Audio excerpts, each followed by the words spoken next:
ይመስገን። እግዚአብሔር አምላክ ነገሮችን በፕሮግራም ነገሮችን በቀን ሰርቷል አምናለሁ።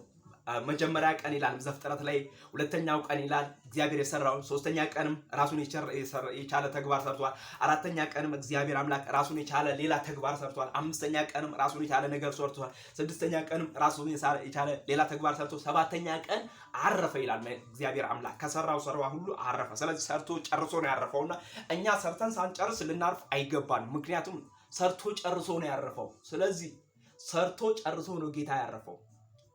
ስለዚህ ወዳጄ ወንድሜ ሰርተ ጨርሰሃል። ሰርተ ሳትጨርስ እንዳታርፍ። ምንድነው የሰራኸው? በእግዚአብሔር መንግስት ላይ ምንድነው አሻራ የጣልከው? የእግዚአብሔርን ወንጌል አገልግለሃል ወይም ተወለድክ፣ አደግክ፣ ተወለድክ፣ ሞትክ በሚለው ምዕራፍ ውስጥ ነው ያለው። ሰርተን ሳንጨርስ አናርፍም።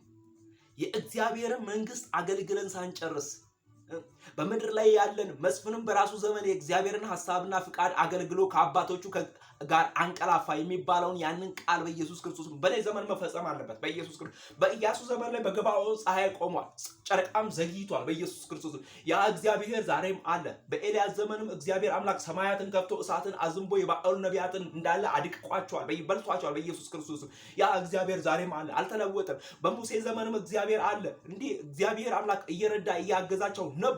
ዛሬም ለዘላለምም እግዚአብሔር ይኖራል። ስለዚህ እኔ ነኝ በኢየሱስ በዘመናት መካከል የእግዚአብሔርን ፊት እየፈለኩ የእግዚአብሔርን ቸርነት የእግዚአብሔርን ታላቅነት እያወራው የእግዚአብሔርን በጎነትና የእግዚአብሔርን መልካምነት እየተናገርኩ የእግዚአብሔርን ወንጌል ማገልገል ያለብኝ። ስለዚህ በኔ ነው የሚያምረው። በኢየሱስ ወንጌል ሳገለግል የሚያምረው በኔ ነው፣ በሌላው አይደለም። በኃጢአተኛው አያምርም በኢየሱስ ክርስቶስ፣ በጨለማው አያምርም፣ በኤልዛቤል ልጆች በእነ ሙስጠፋ ልጆች አያምርም በኢየሱስ ክርስቶስ።